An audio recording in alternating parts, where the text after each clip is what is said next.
Olá, Tchanã! Bom dia! Tá no ar o Corneta Metrópolis desta quinta-feira, véspera do segundo jogo da Seleção Brasileira na Copa do Mundo de 2026, depois de um começo mastigado, né, que deixou um gosto ruim até na boca dos jogadores da Seleção Brasileira. A gente está esquentando os motores para o jogo contra o Haiti.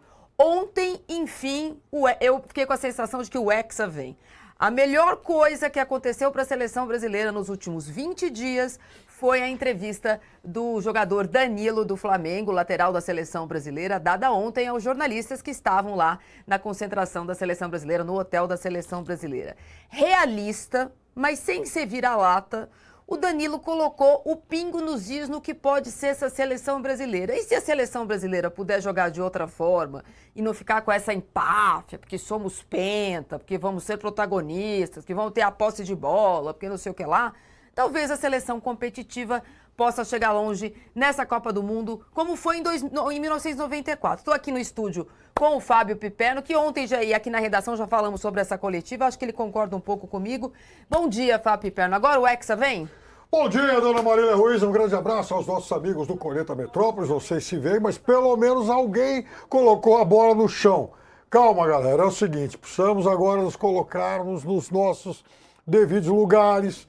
Nós não somos mais top, como diria um técnico português radicado aqui no futebol paulista, mas podemos ser competitivos. Para isso, vamos ter que fazer algumas mudanças. E, aliás, foi muito boa a fala dele em uma Copa do Mundo que começa de forma não muito promissora aí para os países lusófonos, digamos assim, né? Brasil mal, Portugal pior ainda, e só Cabo Verde se salvou. Ah, dos que falam português, Cabo Verde foi quem saiu melhor dessa primeira rodada de Copa do Mundo, inclusive, Fábio Piperno. Falaremos sobre esse fechamento da primeira rodada no segundo bloco do nosso programa. Eu vou dar bom dia para o pessoal que está lá em Nova York, não sei se ainda está molhado, se já estão molhados ou não, está ameaçando uma chuvita em Nova York. Não sei se vocês acompanharam a coletiva do Danilo ontem, se vocês ficaram com essa mesma impressão.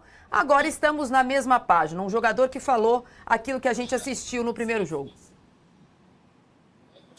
Bom dia, né, Morelli? A gente está aqui na expectativa de saber se vai chover ou não, porque Nova York amanheceu nublada. Segundo a previsão, a possibilidade de chover aqui é de 35%. A gente já de antemão pede a licença para vocês. Caso chova, o Morelli encontrou o plano B, não encontrou, Morelli? Qual vai ser? Bom dia a todos, Ivan, bom dia Marília, bom dia Piperno, bom dia você que está com a gente. Nós vamos aqui do lado, num café, e vamos tentar fazer o programa dentro do café, se chover. Responde a pergunta que eu quero falar do Danilo. Eu estava ontem lá na coletiva.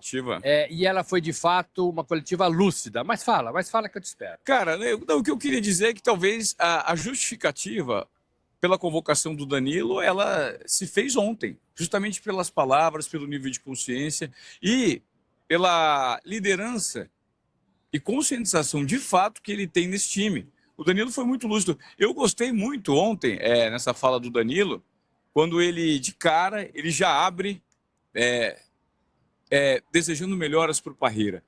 Quantos jogadores, eventualmente, nem sabem sequer que o Parreira está mal? Então, isso mostra um comprometimento. O Danilo é um cara que tem uma visão que extrapola o meio do futebol, né? Eu acho que isso muito contribui para a seleção brasileira nesse momento. Aí depois a gente vai discussar sobre os pormenores dessa entrevista. Achei muito interessante que ele falou do Endrick, achei muito interessante que ele falou da posição física dele, como ele pode jogar ou não, enfim. Agora, você que estava lá, Morelli, talvez tenha aí os pormenores pra gente de como o ambiente se tocou com a fala do Danilo, né? O ambiente absorveu, assimilou essa fala. O Danilo tocou em pontos que a gente está vendo do lado de fora, que o torcedor está vendo do lado de fora.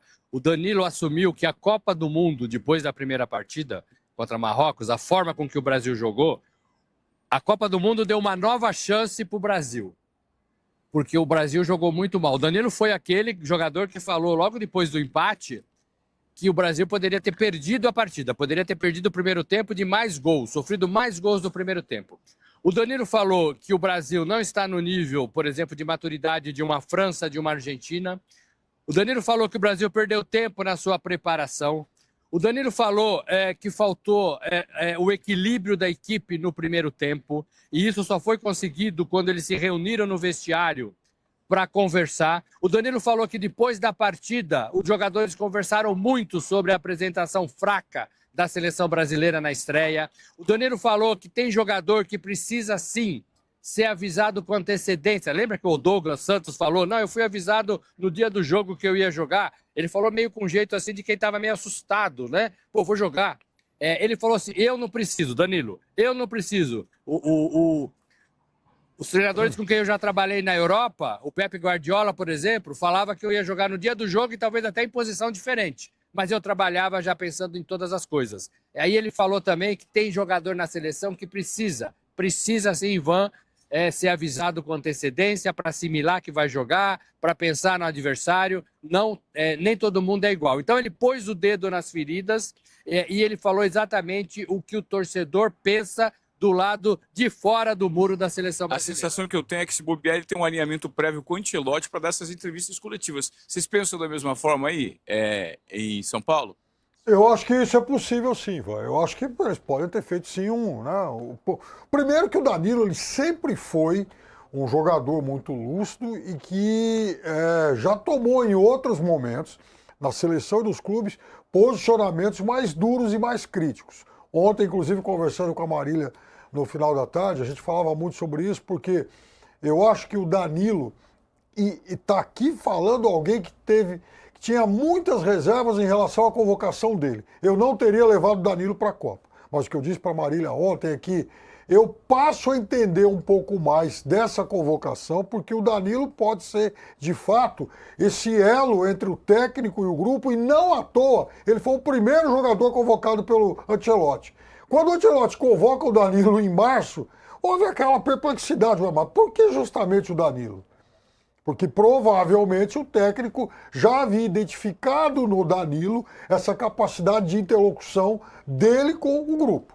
Porque o Danilo vive lá com os jogadores e, obviamente, alguém que o técnico Ancelotti conhece. Então, acho que ele deu o recado, sim, que não saíram todos da cabeça dele. Eu imagino muita coisa parcialmente discutida com o técnico. E também, quanto a essa história do jogador ser avisado no dia do jogo, minha gente, nós estamos falando de muitos jogadores que são importantes em equipes de primeira linha do futebol mundial. Como é que o cara pode falar, puxa vida, ele me chamou para jogar? Pois eu acho que o Danilo talvez tenha falado tardiamente, porque a gente viu na primeira semana da seleção brasileira, Piperno e pessoal que está nos Estados Unidos, coletivas totalmente fora do tom do que a torcida estava vendo. É o Rafinha dizendo, não, tô aqui para provar nada para ninguém, tô aqui para provar pela minha família. É o Bruno Guimarães se incomodando com o Hugo Sanches, falando, não, o Hugo Sanches falou que a gente não é favorito, mas a gente tem 5 estrelas e alguns jogadores da seleção nem tinham nascido na última estrela, em 2002.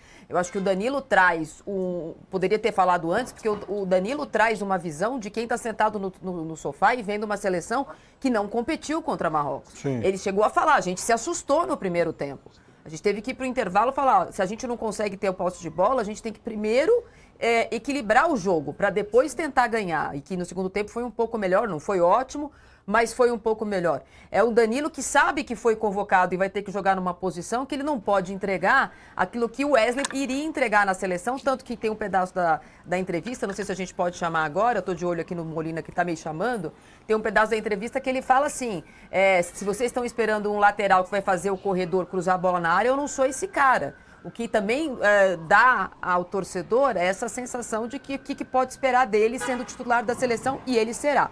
Põe para mim, Molina. Eu sempre disse, se você precisar de um lateral que faça o corredor todo, dê profundidade a todo tempo e precise disso a equipe para funcionar bem, eu não serviria. Agora, se você precisar de um jogador que vai entender os momentos, encurtar as distâncias, que tenha um apoio para dar amplitude, como a gente teve no segundo tempo, que construa as jogadas dessa maneira e possa ser um equilibrador para o time, eu acho que eu sirvo bastante. Mas isso não agora pela minha idade ou pelo meu hipotético momento físico que tiraram isso não sei de onde. Eu realmente posso ser esse jogador. Obviamente, em base às características de cada um, o treinador precisa montar uma estratégia e o mister é muito atento a isso, tanto que no segundo tempo a gente conseguiu consertar isso, ter mais amplitude, variar um pouco mais os ataques e eu pude até me arriscar uma vez ou outra no ataque, como nos velhos tempos. Autocrítica sincerona, Morelli. E ele fala isso com muito conhecimento de causa e ele fala isso com muita tranquilidade. Ele passa o que a seleção está vivendo. Isso é legal porque ele traz coisas de dentro para fora. Até então, Os jogadores estavam meio deslumbrados com Copa do Mundo, com convocação. E eu acho que ele traz uma conversa, um assunto, um tema e um sentimento, uma situação de dentro da seleção para fora. Ele falou que conversou com muitos jogadores, ele falou que vai falando com os jogadores. Então esse sentimento, Ivan, esse sentimento de que não tá legal, que faltou, que precisa jogar mais, que tem que correr e tem que se entregar. Ele citou o exemplo de Cabo Verde. Por que Cabo Verde encantou? Porque eles dividiram todas as bolas, porque eles se entregaram a todas as bolas, porque eles lutaram até o fim. E ele sentiu, não falou isso, mas ele deu para sentir que a seleção não tem isso, a seleção brasileira não tem isso.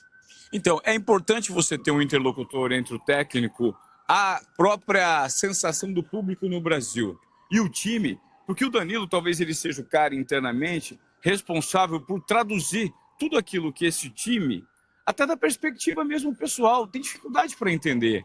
Cara, jogador de futebol, a gente sabe, os caras vivem numa bolha, né, numa realidade paralela. Vocês mesmos citaram aí de São Paulo que as entrevistas, às vezes, ficam muito aquém do debate, do aprofundamento do debate e da sensação que a seleção está passando para o público em geral, que é essa primeira apresentação.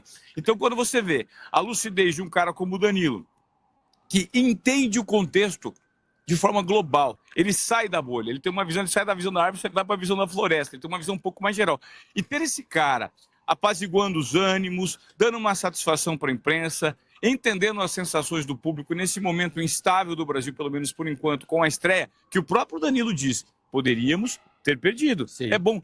ele falou isso. Eu fico pensando o seguinte, o Morelli, imagina quando o Danilo de fato se aposentar, a quantidade de emissoras de TV que vão vir atrás do Danilo para ele ser comentarista, porque ele é um cara que enxerga o futebol e tem um vocabulário e um aprofundamento, um ordenamento de ideias muito bom para comentar, não é? E ele falou mais, gente, ele falou que ele tem conversado com o Endrick sobre essa ansiedade da utilização do Endrick no time. Ele percebe, como a gente, como torcedor brasileiro, de que o Endrick precisa jogar. Ele falou que o Endrick destrói nos treinamentos. Ele disse isso, ele né? Ele disse isso. Não com essa palavra destrói, mas ele falou que ele arrebenta nos treinamentos. Ele faz gols e jogadas que todo mundo duvida lá dentro da seleção. A gente vai ouvir ele falar isso. Então, se ele percebe que o menino tá bem, ele sabe que o torcedor também percebe isso. Ele sabe que o torcedor quer ver o menino jogar. E aí, tem que colocar o menino para jogar. Então, vou fazer o seguinte, já que a gente está aqui dos Estados Unidos, o Molina também fala com a gente. Molina, roda a entrevista para a gente do Endrick, para a gente depois debater essa fala. O Endrick é um jogador muito importante, é uma joia rara que a gente tem no futebol brasileiro, entendeu? É um jogador que tem uma potência de perna muito grande, um poder de decisão muito grande. É um jogador que tem estrela, meu amigo, que acontece as coisas, você não sabe por que ele faz gol. Então, assim, é um cara que pra gente, a gente quer ter ele perto. Hoje no treino, quando vocês já não estavam, ele teve lances e fez gols que você fala, cara, esse moleque... Ontem ele deu um chute quase na net, quase tirou o moleque do treino. Assim, é um tipo de jogador que a gente quer ter e que a gente espera que possa ter o maior protagonismo possível dentro da seleção brasileira. Eu acho que o Danilo... Mas o Danilo expõe... Para ter protagonismo, precisa... Para ter protagonismo, para ter protagonismo precisa jogar.